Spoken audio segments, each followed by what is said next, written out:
फिरौन का दरबार जादूगरों से भरा हुआ था। मिस्र के सबसे माहिर जादूगर वहां मौजूद थे। वो फख्र और गुरूर से हजरत मूसा अलैहिस्सलाम के सामने खड़े थे। फिरौन ने कहा, अगर तुम मूसा को शिकस्त दे दो तो तुम्हें सोना और इज्जत दी जाएगी। जादूगरों ने अपनी रस्सियां और लाठियां फेंक दी और यकायक जमीन सांपों से भर गई। लोग हैरान रह गए, लेकिन अल्लाह ताला ने मूसा अलैहिस्सलाम के दिल में वही फरमाई, खौफ न करो, यकीनन तुम ही गालिब रहोगे। हजरत मूसा अलैहिस्सलाम ने अपना असा फेंका और वो एक जबरदस्त अजदहा बन गया, जिसने उनके तमाम जादू को निगल लिया। जादूगर सजदे में गिर पड़े। हम ईमान लाए मूसा और हारून के रब पर। फिरौन गजबनाक हो उठा, मेरी इजाजत के बगैर तुम ईमान लाए हो?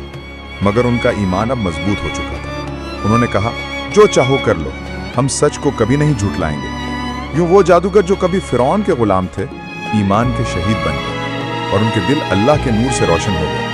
अगला हिस्सा, वो समंदर जो 2 हिस्सों में बट गया, जल्द आ रहा है। कोई हिस्सा मिस ना हो, अभी सब्सक्राइब करें।